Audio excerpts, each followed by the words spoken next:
சத்சங்கம். ஓகே. நான் இன்னைக்கு அந்த ஆஞ்சநேயரோட கண்டினியூட்டி தான்ப்பா. என்னன்னா, இது 30 வருஷத்துக்கு ஆல்மோஸ்ட் 30 வருஷம், 31 வருஷத்துக்கு முன்னால என் குடும்பத்துல நடந்த கதை. என்னன்னா, ஆதித்யா என் பையன் வந்து இங்க தான் பிறந்தான். மாண்டில தான் பிறந்தான். ஆனா ஆயுஷ்ரமத்துக்கு நாங்க இந்தியாவுக்கு போயிட்டோம். மதுரையில எங்க ஆத்துல தான் பண்ணான். பண்ணிட்டு அப்ப வந்து எங்க நாத்தனாரோட பொண்ணு கல்யாணம் ஆயிருந்தது. நாங்க போகலங்கிறனால, அவ செகண்ட்ராபேட்ல இருந்தனால நானு எங்க ஆத்துக்காரர், என் பையன் 3 பேரும் போனோம். அப்ப அவ ஆத்துல பேசிட்டு இருக்கும்போது, அவ சாமி ரூம்ல அவளும் ராகவேந்திரா படம் வச்சிருந்தா. நான் வந்து 45 வருஷமா ராகவேந்திராவ கும்பிடுறோம். நாங்க எங்க ஆத்துல எல்லாருமே கும்பிடுறோம். ஒரு மாரி தீவிர பக்தர்ன்னு வச்சுக்கலாம். அப்ப அவட்ட பேசிட்டு இருந்தேன். அவ சொன்னா, "இல்ல மம்மி எனக்கும் ரொம்ப நம்பிக்கை உண்டு. நானும் போவோம். நாங்க இப்ப 2 வாரத்துக்கு முன்னால தான் இங்கேருந்து போயிட்டு வந்தோம்." அப்படின்னு சொல்லி சொன்னா. அப்ப நான் சொன்னேன், "எனக்கு கூட போகணும்." அப்ப அவர் சொன்னா அவ ஆத்துக்காரர் சொன்னார், "மாமி இங்க நைட் பஸ் ஏறுனேன்னா, காலையில மந்த்ராலயம் போய் சேர்ந்துருவேன்." அப்படின்னாரு. சரி எங்க ஆத்துக்காருக்குலாம் அங்க அவளாம் கும்பிட்டது கிடையாது. அவர் சொன்னா, "சரி இவ ஆசைப்படுறா போயிட்டு வந்துரும்னு." நைட் பஸ் எடுத்து காலையில போயிட்டோம். அன்னைக்கு வந்து ஜூன் 10, 1995 இது. என்னன்னா, திரிவேணி சங்கம் எனக்கு தெரியாது. எங்க அப்பா எப்பயும் போய் நாங்கலாம் போய் தங்க ஹோட்டலுக்கு போனா, ஹோட்டல் பேக்ட். எனக்கு ரூம் இல்லன்ட்டா. குளிக்கிறதுக்கு தான் கேட்டேன். இல்ல அப்ப எங்க அப்பாவுக்கு ஃபோன் பண்ணி சொன்னேன், "அப்பா கொஞ்சம் பேசுங்கப்பான்னு." அப்பா வந்து அவட்ட மேனேஜர் பேசினா, அவர் சொன்னா, "அப்பா அவ குளிக்கிறதுக்கு மட்டும் ரூம் குடுங்கப்பா. நைட்டே கிளம்பிடுவா. அவ தங்க மாட்டா." அப்படின்னோன, அவர் உடனே அவர் ரூம குடுத்தார். சரின்னு சொல்லி அங்கேயே 3 பேரும் குளிச்சுட்டு கோயிலுக்கு வந்துட்டோம். வந்தா வெளியில பயங்கர கியூன்னா அவ்ளோ பெரிய கியூ. நிக்கவே முடியல. என் பையன இடுப்புல வச்சிருக்கேன். அம்மா விடாம அழறான். ஒரே இன்ஸ்பெக்டர் வந்தான். சுத்தி சுத்தி வந்தான். 3வது ஆளுக்கு வந்தோனே என்கிட்ட கேட்டான், "ஏன் உன் பையன் அழறான்?" நான் சொன்னேன், "இந்த மாரி ஹாட்டா இருக்கு. அதையும் தவிர இவ்வளோ கியூல நாங்க நின்னது இல்லப்பா. அதனால அழறான்." உடனே எங்கள கூட்டின்னு போயிட்டான் உள்ள. "சரி வா நான் உன்னையும் உங்க பொண்ணையும் உன் குழந்தைய மட்டும் கூட்டின்னு போறேன்." கூட்டின்னு போயிட்டு பஞ்சமுக ஆஞ்சநேயர் அங்க இருக்கு. யார் மந்திராலயம் போயிருக்காளோ அவாக்கு தெரியும். அங்க நிறுத்தி வச்சா, உடனே நான் சரி இவனுக்கு பனியனையும் கழட்டிடுவோமே அப்படின்னு கழட்டிட்டு பார்க்கிறேன் குழந்தைய காணோம். டோட்டலா காணோம். 1 வயசு அப்பதான் ஆயுஷம் முடிஞ்சிருக்கும். காது குத்தி இருக்கும். தோடு போட்டிருக்கோம். செயின் போட்டிருக்கேன். கையில பிரேஸ்லெட் எல்லாம் போட்டிருக்கேன். ஏன்னா இவன் தான் முதல் பேரன் எங்க ஆத்துல. போனா ஃபுல்லா தேடி அலைஞ்சாச்சு. இல்ல பைக்ல ஓனர்ஸ் பண்றான். எல்லா இடமும் தேடுறான். இல்லவே இல்ல. பிள்ளை இல்ல.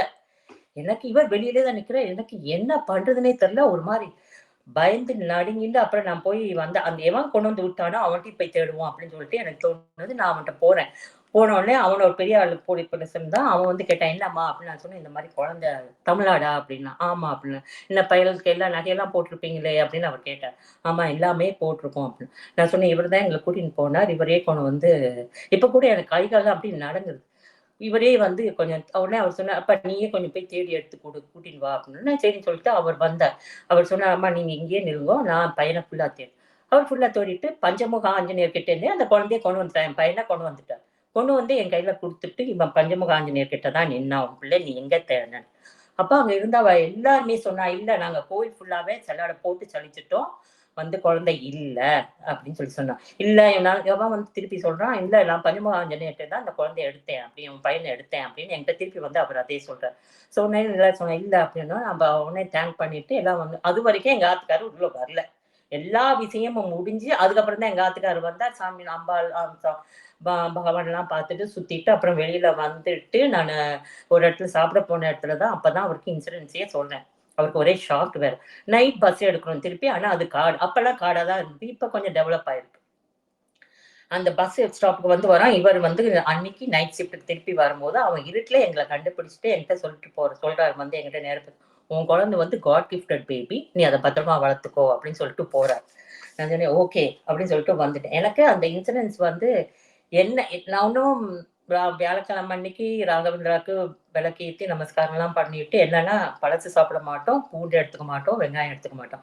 டில் நவ் ஃபாலோ பண்ணிட்டு இருக்கோம். நெறைய விஷயங்கள்ல அதாவது தெய்வம் மனுஷ ரூபத்துல வரும்ன்னு சொல்வா இல்லையா? அது வந்து எனக்கு நெறைய விஷயங்கள்ல இந்த மாரி காமிச்சிருக்கு. அதுதான். என் பிள்ள அதுவா தான் வளர்ந்தான். அவனா ஏதோ பண்ணிட்டு இருக்கான் இப்ப. அவ்வளவுதான். நான் எதையுமே ஃபோர்ஸ் பண்றதில்ல. அவனா எல்லாத்துலயும் இன்வால்வ்மென்ட் இருக்கான். அது பகவான் தான், அருள் தான்.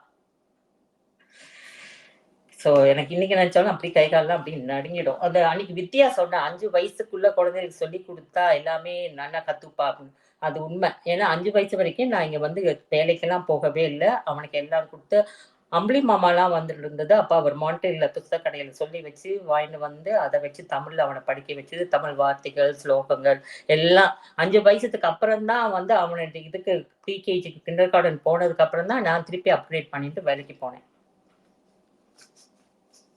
அதுதான் நடந்தது என்னோட ரியல் ஸ்டோரி.